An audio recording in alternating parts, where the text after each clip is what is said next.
আগে মাস্টার মশাই, আপনাদের সব মালপত্র নামানো হইয়া গেছে, আমার ভাড়ার টাকাটা দিয়া দেন, আমি এখন যাই। আরে মাধব, এত তাড়াহুড়ো কিসের? একটু বসো, বাড়ির ভেতরে চলো, একটু চা জল খেয়ে তারপর যেও। না মাস্টার মশাই, মাফ করবেন, এই বাড়ির চৌকাটে আমি পা রাখুন না। আপনারা শহরে মানুষ, আপনারা থাকেন, আমারে ছাইরা দেন। চৌকাটে পা রাখবো না মানে? কি হয়েছে এই বাড়িতে? তুমি এমন ভয় পাচ্ছ কেন? আগে দিদিমণি, আমি গরিব মানুষ, গাড়ি চালাইয়া খাই, ওসব বড় বড় কথা আমি কইতে পারুম না, শুধু এইটুকুই কই, এই বাড়ি ভালো না। এই নাও তোমার টাকা, তুমি এসো। মাধব টাকাটা হাতে নিয়েই 1 সেকেন্ডও না দাঁড়িয়ে গাড়ি চালিয়ে ঊর্ধ্বশ্বাসে পালিয়ে যায়। ধুর, যত সব গাইয়া কুসংস্কার, পুরনো বাড়ি দেখলে এরা ভূত প্রেতের গল্প বানিয়ে ফেলে। লোকটা অমন অদ্ভুত কথা বলে গেল কেন সুজয়? বাড়িটা ভালো নয় মানে কি? তুমি বাড়ি ভাড়া নেওয়ার আগে ভালো করে খোঁজ নিয়েছিলে তো? আরে রাখো তো তোমার খোঁজা, গ্রামের মানুষ এরকমই হয়, হয়তো আগে কেউ ভয় টয় পেয়েছে শেয়াল বা পেঁচা দেখে, ব্যাস অমনি রটিয়ে দিয়েছে বাড়িটা ভালো না। আরে তুমি এসব একদম মাথায় নেবে না। এমন সময় বাড়ির ভেতর থেকে একজন পোড়ো লোক জগদীশ ধীর পায়ে বেরিয়ে আসে। নমস্কার মাস্টার মশাই, নমস্কার দিদিমণি, আমি জগদীশ। এই বাড়ির দেখভালের দায়িত্ব আমার ওপর। আপনাদের আসার খবর আমি আগে পেয়েছিলাম, তাই ঘরদোর সব পরিষ্কার করে রেখেছি। যাক, বাঁচালে জগদীশদা। ভেতরে এসো, ভেতরে এসো, মালপত্রগুলো একটু গুছিয়ে রাখতে হবে। আর হ্যাঁ, খুব জোর খিদে পেয়ে গেছে। জগদীশদা, ঘরদোর পরিষ্কার তো করেছো, কিন্তু বাড়ির চারপাশটা তো জঙ্গল হয়ে আছে কেন? একটু কেটে কুটে পরিষ্কার করতে পারো না?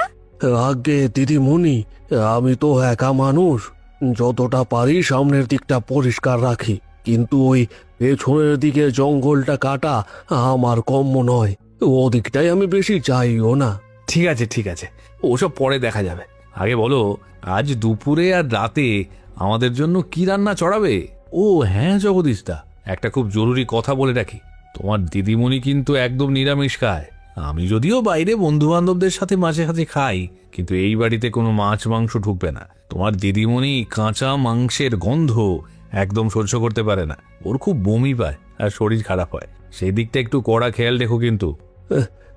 না না দাদাবাবু, তা নিয়ে কোনোই সমস্যা হবে না, আমি খুব ভালো নিরামিষ রাঁধতে পারি, আপনাদের কোনো কষ্ট হবে না। এই বাড়িতে মানে আপনাদের জন্য আমিষ একদম রাঁধবো না। জগদীশদা, তুমি তো এই বাড়িতে আমাদের সাথে থাকবে, তাই না? না না দিদিমণি, সর্বনাশ, মানে আমি রাতে এখানে থাকি না, আমি রাতে নিজের বাড়িতেই চলে যাই। রাতে থাকো না কেন? এত বড় বাড়িতে আমরা দুজন শহরের মানুষ শুধু একা থাকবো? আমাদের তো একটু ভয় করতে পারে। আগে আমার বউয়ের একটু শরীরটা খারাপ, তো তাই রাতে আমাকে বাড়ি ফিরতেই হয়। ঠিক আছে জগদীশদা, তোমার যখন বাড়িতে অসুবিধে, তখন রাতে তোমার থাকার দরকার নেই। চলো, এবার মালগুলো ভেতরে নিয়ে চলো। জগদীশ মালপত্র নিয়ে ভেতরে যেতে থাকে। স্নেহা বাড়ির চারপাশটা আবার ভালো করে দেখে। তার মনে একটা অজানা খটকা দানা বাঁধতে শুরু করে।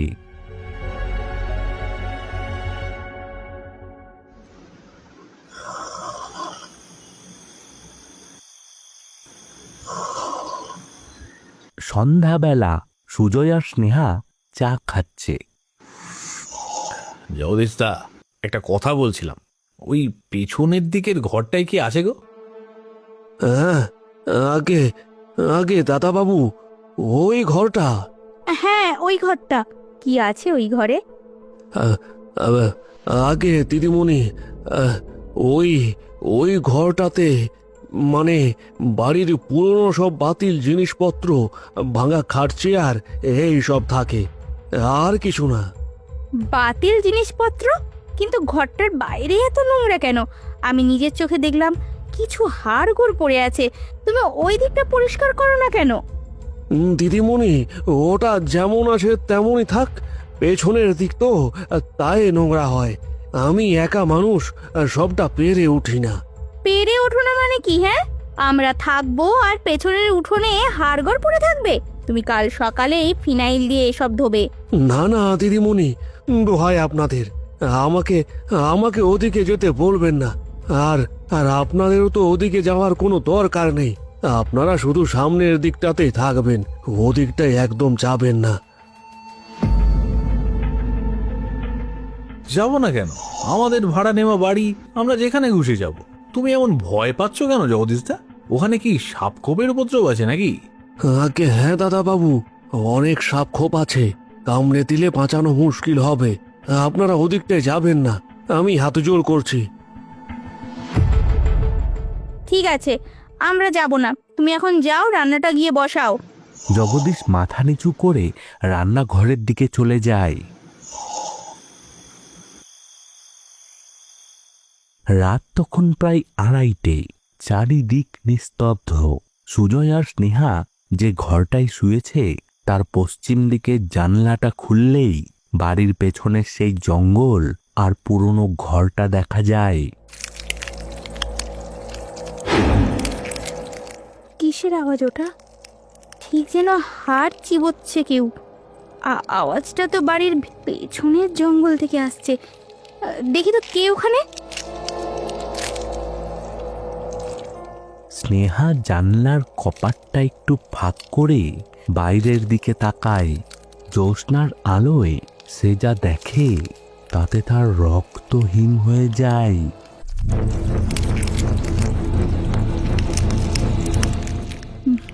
ভগবান, ওটা কি? ওটা মানুষ নয়, মানুষ নয়। ওমা! সুজয়, সুজয় ওঠো, তাড়াতাড়ি ওঠো।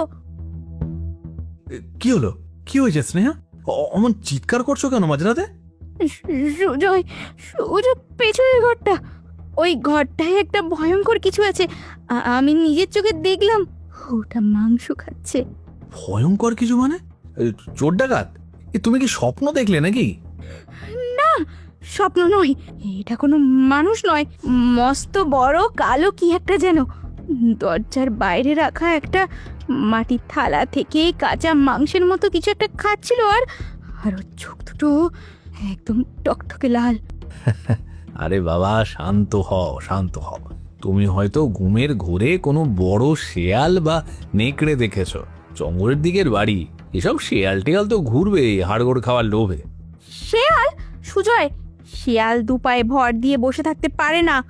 আর শিয়ালের চোখগুলো অমন আগুনের মতো জ্বলে না। আর সবচেয়ে বড় কথা সুজয়, জঙ্গলে কোনো শিয়ালের জন্য একটা মাটির থালায় সাজিয়ে কে রাতের বেলায় খাবার রেখে আসবে বলো তো? তুমি বলো। থালায় করে? তুমি ঠিক দেখেছো থালা ছিল? হ্যাঁ, আমি স্পষ্ট দেখেছি। জগদীশ দা তো সন্ধ্যায় চলে গেল। তাহলে কি ওই গ্রামের কেউ রাতে লুকিয়ে এই বাড়িতে আসে? ওই ঘরটায় নিশ্চয়ই কিছু একটা লুকিয়ে রাখা আছে। আচ্ছা বাবা, কাল সকালে আমি নিজে গিয়ে দেখব। এবার তুমি ঘুমাও, রাত অনেক হয়েছে।